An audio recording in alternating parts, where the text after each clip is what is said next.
Price the lord, hallelujah. ನಮಗೆ ಸ್ತೋತ್ರವಾಗಲಿ. ಪ್ರಾರ್ಥನೆ ಮಾಡಿಕೊಳ್ಳೋಣ. ಸರ್ವ ಸೃಷ್ಟಿಕರ್ತನ ತಂದೆಯ ದೇವರೇ, ಮಗನ ದೇವರೇ, ಪರಿಶುದ್ಧಾತ್ಮನೇ, ನಿಮ್ಮ ನಾಮಕ್ಕೆ ಸ್ತೋತ್ರ ಸ್ವಾಮಿ. ಈ ದಿವಸವು ಈ ಸಮಯವು ಕೂಡ ನಿಮ್ಮಿಂದ ನೇಮಕವಾದಂತಹ ದಿವಸ ಸಮಯವಾಗಿದೆ. ಈ ದಿವಸದ ಸಂದೇಶದ ಭಾಗವನ್ನು ಹೇರಳವಾಗಿ ಆಶೀರ್ವದಿಸಿ ನಿಮ್ಮ ಪವಿತ್ರ ಆತ್ಮನ ಮೂಲಕ ಸಹಾಯ ಮಾಡುವುದಕ್ಕಾಗಿ ಸ್ತೋತ್ರ. ನಿಮ್ಮೆಲ್ಲ ಉಪಕಾರ ಪ್ರೀತಿಗಾಗಿ ಕೃತಜ್ಞತಾ ವಂದನೆಗಳು ಯೇಸುವಿನ ನಾಮದಲ್ಲಿ ಪ್ರಾರ್ಥಿಸಿದ್ದೇನೆ ನಮ್ಮ ತಂದೆಯೇ, ಆಮೇನ್. ಇದನ್ನು ಕೇಳುತ್ತಿರುವ ನನ್ನ ಸಹೋದರ ಸಹೋದರಿ, ನಿಮಗೂ ನನ್ನ ಹೃದಯಪೂರ್ವಕವಾದಂತಹ ನಮಸ್ಕಾರಗಳು. ಈ ದಿವಸ ಕೂಡ ದೇವರು ನಿಮ್ಮನ್ನು, ನಿಮ್ಮ ಮಕ್ಕಳನ್ನು ಎಲ್ಲಾ ರೀತಿಯಲ್ಲಿ ಬಂದಲ್ಲಿ, ವಿದ್ಯೆ ಬುದ್ಧಿಯಲ್ಲಿ, ಪ್ರತಿಯೊಂದು ಕೆಲಸ ಕಾರ್ಯಗಳಲ್ಲಿಯೂ ಆಶೀರ್ವದಿಸಲೆಂದು ಪ್ರತಿ ದಿವಸ ಬೆಳಗಿನ ಜಾವದ ಪ್ರಾರ್ಥನೆಯಲ್ಲಿ ಪ್ರಾರ್ಥಿಸುವನಾಗಿದ್ದೇನೆ. ದೇವರ ನಾಮಕ್ಕೆ ಸ್ತೋತ್ರ. ಈ ದಿವಸದ ಸಂದೇಶದ ಭಾಗವು ಕೀರ್ತನೆಗಳು 65ನೇ ಅಧ್ಯಾಯ 8ರಿಂದ. ಕೀರ್ತನೆಗಳು 65:8. ದೇವರ ನಾಮಕ್ಕೆ ಸ್ತೋತ್ರ. ಭೂಮಿಯ ಕಟ್ಟೆ ಕಡೆಗಳಲ್ಲಿ ವಾಸಿಸುವವರು ನಿನ್ನ ಅದ್ಭುತ ಕೃತ್ಯಗಳಿಗಾಗಿ ಭಯಪಡುತ್ತಾರೆ. ದೇವರ ನಾಮಕ್ಕೆ ಸ್ತೋತ್ರ. ನೋಡಿ, ದೇವರನ್ನು ಸಲ ಹೇಳಿದ್ರು ಕೇಳೋದಿಲ್ಲ, ಮಾಡುವುದಿಲ್ಲ, ಗರ್ವ ಅಹಂಕಾರ ಹಠಮಾರಿತನದಲ್ಲಿ ಇರ್ತಾರೆ.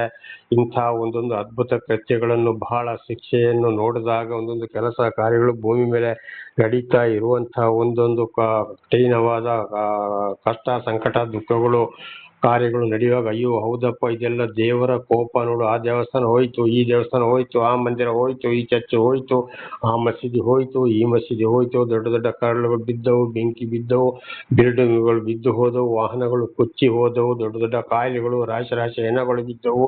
ಇದೆಲ್ಲ ದೇವರ ಕೋಪವೇ? ನಿಜಪ್ಪ, ಈ ದೇವರುಗಳು ಎಲ್ಲಿ ಹೋಯಿತು ಎಂಬುದಾಗಿ ದೇವರ ಕಾರ್ಯಗಳು ನಡೆಯುವಾಗ ಜನರು ಭಯ ಪಡುವವರಾಗಿದ್ದಾರೆ. ಅದು ಸ್ವಲ್ಪ ದಿವಸ ಮಾತ್ರ. ಆಮೇಲೆ ಮತ್ತೆ ಪುನಃ ಯಥಾಸ್ಥಿತಿ ಲೋಕದ ಕಡೆಗೆ. ಆದರೆ ದೇವರು ಯಾರನ್ನು ಆರಿಸಿಕೊಂಡಿದ್ದಾರೋ, ಯಾರಲ್ಲಿ ದೇವರ ಆತ್ಮ ಇದೆಯೋ, ಅವರು ಅದಕ್ಕೆ ಸರಿಯಾಗಿ ಮಾತನಾಡುತ್ತಾರೆ. ನೋಡಿ, ಇದೆಲ್ಲ ಪ್ರಸವ ವೇದನೆ ಅಂದ್ರೆ ಒಂದು ಗರ್ಭಿಣಿ ಸ್ತ್ರೀಗೆ ಹೆರಿಗೆಗೆ ಮೊದಲು ಯಾವ ರೀತಿ ಸಣ್ಣದಾಗಿ ನೋವು ಬರ್ತಾ ಇರ್ತದೋ, ಅದೇ ರೀತಿ ಇದು ಪ್ರಾರಂಭ. ದೇವರ ಕೋಪ, ದೇವರ ಶಿಕ್ಷೆ ಇನ್ನು ಮುಂದೆ ಹೀಗೀಗೆ ಆಗ್ತದೆ, ಹೀಗೆ ಹೋಗ್ತಾ ಅಂತೇಳಿ ಮಾತನಾಡೋರು, ತಿಳಿಸುವವರು ಆಗಿದ್ದರೆ ಅದು ಯಾವಾಗಲೂ ಅವರ ಜ್ಞಾಪಕದಲ್ಲಿ ಇರ್ತದೆ. ಕಷ್ಟ ಸಂಕಟ ದುಃಖಗಳು ಬಂದಾಗ್ಲೂ, ಒಳ್ಳೆಯದು ಬಂದಾಗ್ಲೂ, ಶಾಂತಿ ಸಮಾಧಾನ ಬಂದಾಗ್ಲೂ ಇದೆಲ್ಲವೂ ದೇವರ ಕಾರ್ಯಪ್ಪ ಅಂತ ಯೋಚನೆ ಮಾಡೋರಾಗಿದ್ದಾರೆ. ಅದು ದೇವರು ಆರಿಸಿಕೊಂಡವರಿಗೆ, ದೇವರು ಯಾರಿಗೆ ವಿಶೇಷವಾದ ಜ್ಞಾನವನ್ನು ಕೊಟ್ಟಿದ್ದಾರೋ ಅವರಲ್ಲಿ ಮಾತ್ರ ಈ ಜ್ಞಾನ ಇರುತ್ತದೆ. ದೇವರ ನಾಮಕ್ಕೆ ಸ್ತೋತ್ರವಾಗಲಿ. ಮೂಡಣದಿಂದ ಪಡುವಣದವರೆಗೆ ಇರುವವರನ್ನು ಹರ್ಷಗೊಳಿಸುವಿ.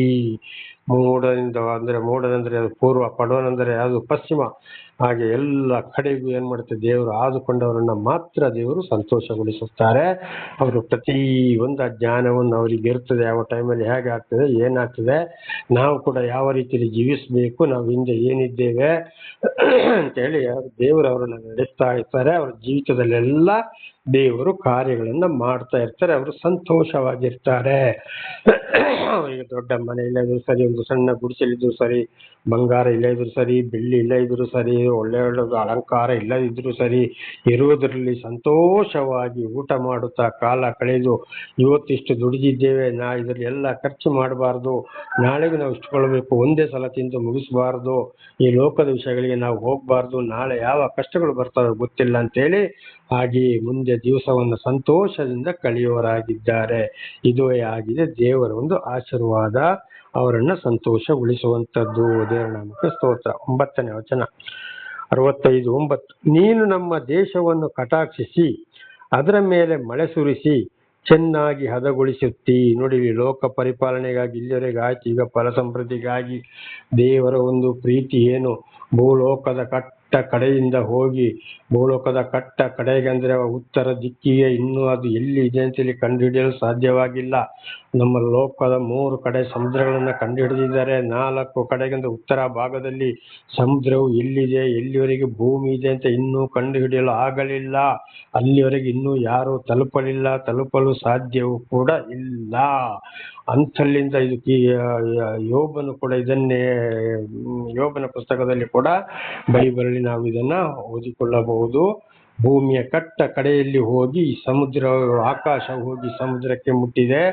ಅಲ್ಲಿಂದ ಈ ಮಂಜು ಗೆಡ್ಡೆಗಳನ್ನ ಏನ್ ಮಾಡ್ತಾ ಇದ್ದಾರೆ, ದೇವರು ಗಾಳಿಯಲ್ಲಿ ತಗೊಂಡು ಬಂದು ಎಲ್ಲಿಗೆ ಬೇಕು ಅಲ್ಲಿ ಮಳೆ ಸುರಿಸ್ತಾ ಇದ್ದಾರೆ ಅಂತ. ಹಾಗೆ ಇವತ್ತು ಎಲ್ಲೆಲ್ಲಿಗೆ ಮಳೆ ಬೇಕು ಅಲ್ಲಿ ಮಳೆ ಸುರಿಸಿ ಒಳ್ಳೆ ಬೆಳೆ ಬರುವಂತೆ ಮಾಡೋರು ಕೂಡ ಯಾರಾಗಿದ್ದಾರೆ? ದೇವರಾಗಿದ್ದಾರೆ. ರೈತರನ್ನ ಒಂದು ಸಂತೋಷಗೊಳಿಸುವ ಹಾಗೆ, ಇಡೀ ಲೋಕದ ಜನಗಳನ್ನ ಸಂತೋಷಗೊಳಿಸುವ ಹಾಗೆ, ಮಳೆ ಕೊಟ್ಟು ಸಂತೋಷಗೊಳಿಸುವ ಹಾಗೆ ಕೂಡ ಯಾರಾಗಿದ್ದಾರೆ?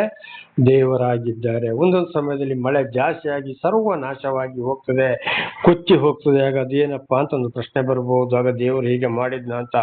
ಅದು ದೇವರನ್ನೇ ಅವರು ತಿಳಿಯಪಡಿಸಿದ ಮೇಲೆ ದೇವರಿಗೆ ವಿರುದ್ಧವಾಗಿ ವಿಗ್ರಹ, ಮಾಯ, ಮಂತ್ರ, ಜ್ಯೋತಿಷ, 10 ದಶಾಜ್ಞೆಗಳಿಗೂ ದೇವರ ಎಲ್ಲ ಮಾತುಗಳಿಗೂ ವಿಧೇಯರಾಗದೆ ಅವಿಧೇಯರಾಗಿ ಹೋಗುವಾಗ ದೇವರ ಕೋಪ ಅಲ್ಲಿ ಅದುವೇ ಮಳೆಯಿಂದಲೂ ನಾಶವಾಗುವುದು, ಬೆಂಕಿಯಿಂದಲೂ ನಾಶವಾಗುವುದು, ಬಿಸಿಲಿನಿಂದಲೂ ನಾಶ, ಚಳಿಯಿಂದ ನಾಶ.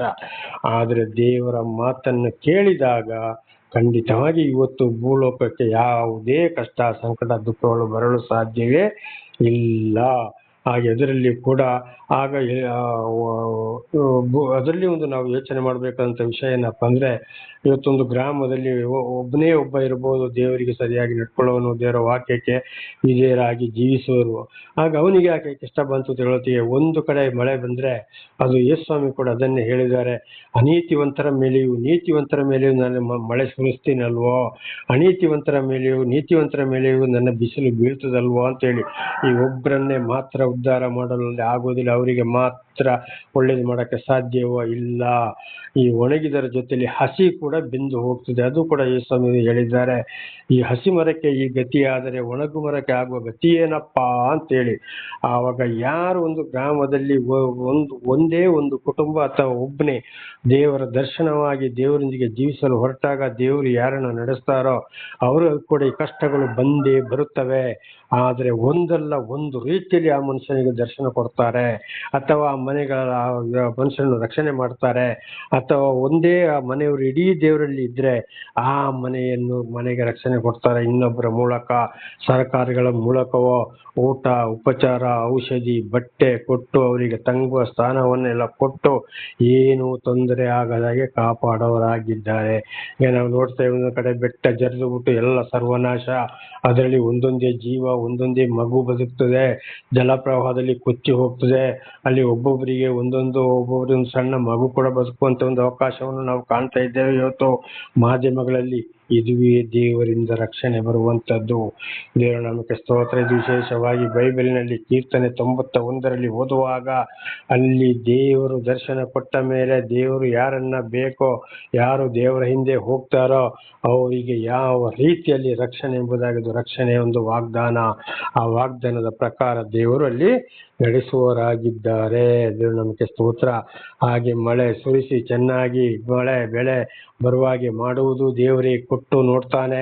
ಒಂದೊಂದ್ಸಲ ಒಳ್ಳೆ ರೈತರು ಬೆಳೆದಂತ ಬೆಳೆಗೆ ಒಳ್ಳೆ ಚೆನ್ನಾಗಿ ಬೆಳೆ ಬರ್ತದೆ, ಒಳ್ಳೆ ಕ್ರಾಯ ಸಿಗ್ತದೆ. ಆಗ ನಾನು ಮಾಡಿದೆ, ನಾನು ಗೊಬ್ಬರ ಹಾಕಿದೆ, ನಾನು ನೀರು ಬಿಟ್ಟೆ, ನಾನು ಸ್ಪ್ರೇ ಬಿಟ್ಟೆ, ಇದು ನನ್ನಿಂದ ಆಯ್ತಪ್ಪ ಅಂತೇಳಿ ನಾನು ಅಂತ ಹೇಳುವಂಥದ್ದು. ಇದು ದೇವರು ನನಗೆ ಕೊಟ್ಟಿದ್ದು. ದೇವರ ಸಹಾಯ ಅಂತ ಏನಾದರೂ ಬರ್ತದೋ? ಇಲ್ಲ. ಒಂದು ವೇಳೆ ಅಂಥದ್ದು ಯಾರ ಬಾಯಲ್ಲಿ ಆದರೂ, ಯಾವ ರೈತನ ಬಾಯಲ್ಲಿ ಆದರೂ ಬಂದ್ರೆ ಖಂಡಿತವಾಗಿ ದೇವರ ಆತ್ಮ ಅವನಲ್ಲಿ ಇದೆ ಅಂತ ಅದರ ಅರ್ಥ. ನಾನು ಅಂತ ಅದಕ್ಕೆ ದೇವ್ರು ಏನ್ ಮಾಡ್ತಾರೆ, ಓಹೋ ನಾನು ಅಂತೇಳಿ ನೀನು ಉಪಯೋಗಿದೆಯೋ ಅಂತೇಳಿ ಅಲ್ಲಿಗೆ ಒಂದು ಪೆಟ್ಟು ಕೊಡ್ತಾರೆ. ಅದೇ ಮಿಡತೆಗಳು, ಹುಳಗಳು, ಕಾಯ ಇಲ್ಲದಾಗುವಂಥದ್ದು, ಅದಕ್ಕೆ ಸರಿಯಾದ ಬೆಲೆ ಸಿಕ್ಕದೇ ಇರುವಂಥದ್ದು, ನಾನಾ ರೀತಿ ಆಳಿಕಲ್ಲು ಮಳೆ, ನಾನಾ ರೀತಿ ಇದೆಲ್ಲ ದೇವರ ಕೋಪ. ಇದುವೇ ಕಾರಣ. ಆಗ ನಾವು ಏನ್ ಮಾಡಬೇಕು? ದೇವರ ಮಾತು ನಮಗೆ ದೇವರು ತಿಳಿಯಪಡಿಸಿದ ಮೇಲೆ ವಿಧೇಯರಾಗಿ ಜೀವಿಸುವಾಗ ದೇವರು ಸಂತೋಷದಿಂದ ಫಲ, ಬೆಳೆ, ಮಳೆ ಕೊಡುವನಾಗಿದ್ದಾನೆ. ಇಲ್ಲ ಇದ್ರೆ ಅದರಲ್ಲಿ ಸರ್ವ ನಾಶ ಮಾಡುವನು ಆಗಿದ್ದಾನೆ. ದೇವರ ನಾಮಕ್ಕೆ ಸ್ತೋತ್ರ. ಇದು ಫಲ ಸಮೃದ್ಧಿಗಾಗಿ ಬರುವಂತ ವಿಷಯಗಳು. ದೇವರೇ ನಿನ್ನ ಕಾಲುವೆಗಳಲ್ಲಿ ನೀರಿಗೆ ಕೊರತೆ ಇಲ್ಲ. ನೋಡಿ, ಸರಿಯಾಗಿ ಮಳೆ ಬಂದ್ರೆ ಏನಾಗ್ತದೆ? ಎಲ್ಲ ನದಿಗಳು, ಕೆರೆಗಳು ತುಂಬಿ ಹರಿಯುತ್ತವೆ, ಎಲ್ಲ ಜಲಾಶಯಗಳು ಭರ್ತಿಯಾಗುತ್ತವೆ, ರೈತರಿಗೆ ಬೇಕಾದಾಗ ಎಲ್ಲ ಅನುಕೂಲಗಳು ಆಗ್ತವೆ. ಈಗ ನೋಡಿ, ಈ ವರ್ಷ ಬರಗಾಲ ಬಂತು, ಯಾವ ಜಲಾಶಯಗಳಲ್ಲಿಯೂ ಡ್ಯಾಮ್ ಅಣೆಕಟ್ಟುಗಳಲ್ಲಿ ನೀರು ಇಲ್ಲ, ಯಾವ ನದಿಗಳಲ್ಲಿಯೂ ನೀರು ಇಲ್ಲ, ಎಲ್ಲ ಬತ್ತಿ ಹೋಗಿದೆ. ಕಾರಣ ದೇವರ ಕೋಪ. ಅದಕ್ಕೆ ಧರ್ಮೋಪದೇಶಕಾಂಡದಲ್ಲಿಯೂ, ಧರ್ಮೋಪದೇಶಕಾಂಡ 28ನೇ ಅಧ್ಯಾಯದಲ್ಲಿಯೂ, ಯಾಜಕಕಾಂಡ 26ನೇ ಅಧ್ಯಾಯದಲ್ಲಿ ಕೂಡ ಭೂಮಿಯನ್ನು ಆಕಾಶವನ್ನು ಕಬ್ಬಿಣದಂತೆಯೂ ಭೂಮಿಯನ್ನು ತಾಮ್ರದಂತೆಯೂ ಒಣಗಿಸುತ್ತೇನೆ. ಒಂದು ಕಡೆಯಿಂದ ಇನ್ನೊಂದು ಕಡೆಗೆ ನೀರಿಗೆ ಹೋಗ್ತೀರಿ, ಅಲ್ಲಿ ನೀರಿಲ್ಲದೆ ಬರೀ ಬಿಂದಿಗೆಯಲ್ಲಿ ತಗೊಂಡು ಹಿಂದಿರುಗಿ ಬರ್ತೀರಿ. ಕುಡಿಯಲು ನೀರಿಲ್ಲದೆ ನಾನಾ ರೀತಿ ಪ್ರಾಣಿ ಪಕ್ಷಿಗಳು ಮನುಷ್ಯರು ಸಾಯಲೇಬೇಕೆಂಬುದಾಗಿ ಅಲ್ಲಿ ಬರೆಯಲ್ಪಟ್ಟಿದೆ. ಈಗ ಈ ವರ್ಷ ಕೂಡ ಅನೇಕ ಕಾಡುಗಳಲ್ಲಿ ಕೋತಿಗಳು ಸತ್ತು ಹೋಗಿದ್ದಾವೆ, ನವಿಲುಗಳು ಸತ್ತು ಹೋಗಿದ್ದಾವೆ ಅಂತ ನಾವು ಮಾಧ್ಯಮಗಳೆಲ್ಲ ಅದನ್ನು ನೋಡಿದ್ದೇವೆ. ಕಾರಣ ಯಾವುದು? ಈ ರೀತಿ ಬರಗಾಲ ಬರಲು ದೇವರ ಕೋಪ. ಅದೇ ಸಮಯದಲ್ಲಿ ಒಂದೇ ಸಲ ಮಳೆ ಬಂದು ಕೊಚ್ಚಿಕೊಂಡು ಹೋಗುವಂಥದ್ದು ಕೂಡ ದೇವರ ಕೋಪ. ಅತಿವೃಷ್ಟಿ ಅನಾವೃಷ್ಟಿ. ಕಾರಣ ನಾನು ನನ್ನದು ಎಂಬುದಾಗಿ ದೇವರಿಗೆ ಒಂದು ನಮಸ್ಕಾರ ಇಲ್ಲ. ಆ ಸರ್ವ ಸೃಷ್ಟಿಕರ್ತನಾದ ದೇವರ ಒಂದು ಯೋಚನೆ ಇಲ್ಲ.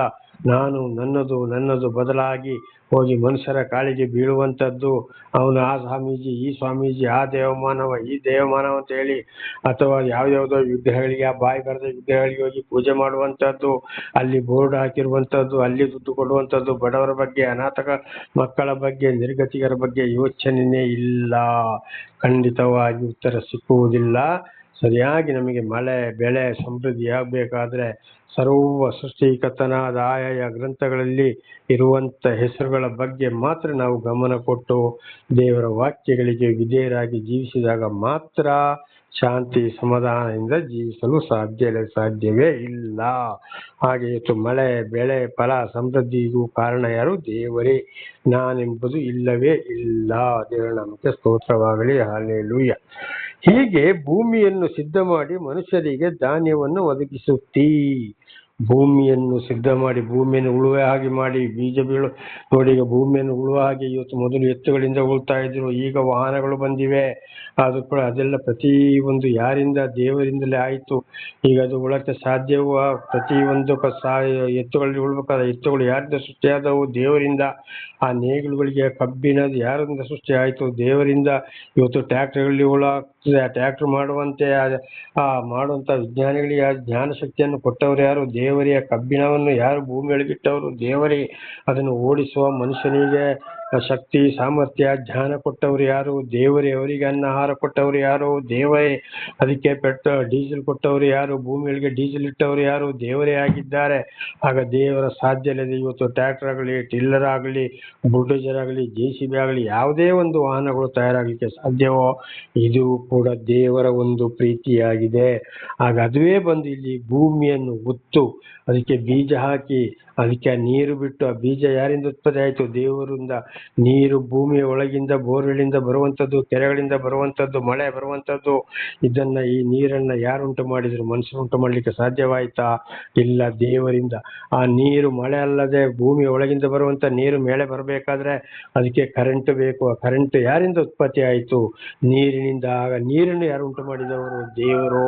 ಆ ಕರೆಂಟ್ ಕೂಡ ಯಾರದ್ದಾಗಿದೆ? ದೇವರದ್ದಾಗಿದೆ. ನಾನು ನನ್ನದು ಅಂತ ಹೇಳಿದ್ರೆ ಸಾಧ್ಯವೋ? ಮನುಷ್ಯರಿಂದ ಏನ್ ಮಾಡಲು ಸಾಧ್ಯ? ಏನು ಮಾಡಲು ಸಾಧ್ಯವಿಲ್ಲ. ಆಯ್ತು, ಬೀಜ ಹಾಕಿ ಆ ಬೀಜ ಮೊಳಕೆ ಬರಕ್ಕೆ ಯಾರಿಂದ ಆಗ್ತದೆ? ಅದಕ್ಕೆ ನೀರು ಯಾರದ್ದು? ದೇವರದ್ದು. ಆ ಬೀಜಗಳು ಬೆಳೀತು, ಅದು ದೊಡ್ಡ ಮರ ಆಗಲಿ, ಸಣ್ಣೊಂದು ಗಿಡ ಆಗಲಿ, ಬಳ್ಳಿ ಆಗಲಿ, ಅದನ್ನು ಉದ್ದ ದಪ್ಪ, ಅದು ಹೂ ಬಿಡೋದು, ಕಾಯಿ ಬಿಡೋದು, ಇದೆಲ್ಲ ಯಾರಿಂದ ಮನುಷ್ಯ ಮಾಡಲಿಕ್ಕೆ ಸಾಧ್ಯವಾಗ್ತದೋ? ಇಲ್ಲ. ಸೂರ್ಯನ ಬೆಳಕು, ಚಂದ್ರನ ಬೆಳಕು ಇಬ್ಬನಿ ಇಲ್ಲದೆ ಖಂಡಿತವಾಗಿ ಅದು ಬೆಳೆಯಲು ಸಾಧ್ಯವಾಗ್ತದೋ? ರಾತ್ರಿ ಹಗಲು ಇಲ್ಲದೆ ಅದು ಬೆಳೆಯಲು ಸಾಧ್ಯವಾಗ್ತದೋ? ಇಲ್ಲ. ಆಗ ಇದೆಲ್ಲ ಯಾರಿಂದ ಆಯಿತು? ದೇವರಿಂದ. ಆದ್ರೆ ಅದು ಏನಾಗಿದೆ ಇವತ್ತು? ನಾನು. ಅದಕ್ಕೆ ನೋಡಿ, ಇವತ್ತು ಭೂಮಿ ಮೇಲೆ ಬಂದಿರುವ ದೇವರ ಕೋಪಗಳು ಇದುವೇ ಆಗಿದೆ. ಇನ್ನು ಇದನ್ನು ತಿಳಿದುಕೊಳ್ಳಲು ಬೇಕಾದಷ್ಟು ವಿಷಯಗಳು ಇವೆ. ದೇವರ ನಾಮಕ್ಕೆ ಸ್ತೋತ್ರವಾಗಲಿ. ಹಾಗೆ ಪ್ರತಿ ಒಂದೊಂದು ಧಾನ್ಯವನ್ನು ಕೂಡ ಒದಗಿಸಿ ಕೊಟ್ಟವರು ಯಾರಾಗಿದ್ದಾರೆ? ಆಯಾಯ ಭೂಮಿಯಲ್ಲಿ, ಆಯಾ ರಾಜ್ಯಗಳಲ್ಲಿ, ಆಯಾಯ ದೇಶಗಳಲ್ಲಿ ಒಂದೊಂದು ತರದ ಬೆಳೆ ಅದು ದೇವರಿಂದಲೇ ಆದಂಥದ್ದು. ಹಾಗಿರುವಾಗ ನಾನು ನನ್ನದಂತೇಳಿ ಮಾಡಬಾರ್ದು. ದೇವರು ನಮಗೆ ದರ್ಶನವನ್ನ ಕೊಟ್ಟ ಮೇಲೆ, ದೇವರ ವಿಷಯಗಳನ್ನ ತಿಳಿಯಪಡಿಸಿದ ಮೇಲೆ ವಿಧೇಯರಾಗಿ ಸರ್ವ ಸೃಷ್ಟಿಕರ್ತನಾದಂಥ ದೇವರಿಗೆ ಮಾತ್ರ ನಮ್ಮ ಸ್ತುತಿ, ಸ್ತೋತ್ರ, ನಮಸ್ಕಾರ, ಧನ್ಯವಾದ, ಕೃತಜ್ಞತೆಗಳನ್ನ ಬೆಳಿಗ್ಗೆ ಸಾಯಂಕಾಲ ಕೂಡ ಅಥವಾ ಹೋದಲ್ಲಿಯೂ ಬಂದಲ್ಲಿಯೂ ಎಲ್ಲ ಕಾರ್ಯಗಳಲ್ಲಿ ದುಡಿಯುವಾಗಲೂ ಕೂಡ ನಾವು ಮನಸ್ಸಿನಲ್ಲಿ ದೇವರಿಗೆ ಸ್ತೋತ್ರವನ್ನ ಸಲ್ಲಿಸಬೇಕು. ನನ್ನದು ಅಂತೇಳಿ ಯಾವಾಗಲೂ ನಾವು ಆ ರೀತಿ ನಮ್ಮ ಬಾಯಲ್ಲಿ ಆ ಮಾತೆ ಬರಬಾರದು. ಈಗಲೇ ತಿಳಿದ ಹಾಗೆ ಪ್ರತಿ ಒಂದು ದೇವರ ಆಶೀರ್ವಾದ ಅಲ್ಲದೆ ನಾವು ಏನ್ ಮಾಡಲು ಸಾಧ್ಯವಿಲ್ಲ. ದೇವರ ನಾಮಕ್ಕೆ ಸ್ತೋತ್ರವಾಗಲಿ. ಹಲ್ಲೆಲೂಯಾ. ಹಾಗೆ ನಮ್ಮ ಮೊದಲ ಗಣ ಮಾನ ಪ್ರತಿಯೊಂದು ಯಾರಿಗೆ ಸಲ್ಲಬೇಕು? ಸರ್ವ ಸೃಷ್ಟಿಕರ್ತನಾದ ದೇವರಿಗೆ ಸಲ್ಲಬೇಕು ಹೊರತು ಮನುಷ್ಯರಿಗೆ ಅಲ್ಲ. ಅವರು ಎಂತ ಮನುಷ್ಯರೇ ಆಗ್ಲಿ, ಎಷ್ಟೇ ಉದ್ದ ಗಡ್ಡ ಬಿಡ್ಲಿ, ಎಷ್ಟೇ ಕೂದಲು ಬಿಡ್ಲಿ, ಯಾವ ಬಟ್ಟೆ ಹಾಕ್ಲಿ, ಯಾವ ಮಾಲೆ ಹಾಕ್ಲಿ, ಯಾವ ವಿಭೂತಿ ಆಗ್ಲಿ, ಎಂತ ದೇವಮಾನವತೆ ಆಗಲಿ, ಎಷ್ಟು ದೊಡ್ಡ ಪೂಜಾರಿ ಆಗ್ಲಿ, ಎಷ್ಟು ದೊಡ್ಡ ದೇವಸ್ಥಾನನೇ ಆಗ್ಲಿ, ಮನುಷ್ಯರ ಮೇಲೆ ಭರವಸೆನೇ ಅಲ್ಲ. ನಮ್ಮ ಭರವಸೆ ಸರ್ವ ಸೃಷ್ಟಿಕರ್ತನಾದ ದೇವರ ಮೇಲೆ. ಅವನು ಎಂಥ ದೊಡ್ಡ ಪ್ರವಚನಗಾರನೇ ಆಗ್ಲಿ, ಎಷ್ಟು ದೊಡ್ಡ ಪುರಾಣ ಬೋಧಕನೇ ಆಗ್ಲಿ, ಬೈಬಲ್ ಎಷ್ಟು ದೊಡ್ಡ ಬೋಧಕನೇ ಆಗ್ಲಿ, ಅಂಥವ್ರು ಇಂಥವ್ರು ಅವರ ಕಾಲಿಗೆ ಬೀಳೋದು, ಇವರ ಕಾಲಿಗೆ ಬೀಳೋದು, ಅವರ ಮುಂದೆ ಹೋಗಿ ಪ್ರಾರ್ಥಿಸರಿಂದ ತಲೆ ತಗ್ಗಿಸಿಕೊಂಡು ನಿಲ್ಲುವಂಥದ್ದು, ಆಶೀರ್ವಾದ ಮಾಡಿ ತರುವಂಥದ್ದು. ದಯವಿಟ್ಟು ದೇವರಿಂದಲೇ ನಮಗೆ ಆಶೀರ್ವಾದ ಬರಬೇಕು, ದೇವರಿಂದಲೇ ಪಾಪ ಪರಿಹಾರ ಆಗಬೇಕು, ದೇವರಿಂದಲೇ ರಕ್ಷಣೆ ಹೊಂದಬೇಕು ಹೊರತು ಮನುಷ್ಯರಿಂದ ಅಲ್ಲವೇ ಅಲ್ಲ. ಪ್ರಾರ್ಥನೆ ಮಾಡಿಕೊಳ್ಳೋಣ. ಸರ್ವ ಸೃಷ್ಟಿಕರ್ತನ ತಂದೆಯ ದೇವರೇ, ಮಗನ ದೇವರೇ, ಪರಿಶುದ್ಧಾತ್ಮನೇ, ನಿಮ್ಮ ನಾಮಕ್ಕೆ ಸ್ತೋತ್ರ ಸ್ವಾಮಿ.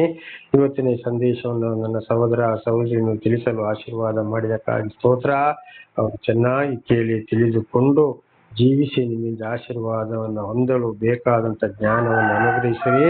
ಅವರ ಮಕ್ಕಳನ್ನು ಅವರು ಅದೇ ಮಾರ್ಗದಲ್ಲಿ ನಡೆಸಿ ಇತರರಿಗೂ ಸಾಕ್ಷಿಗಳಾಗುವಂತೆ ಮಾರ್ಪಡಿಸಿರಿ.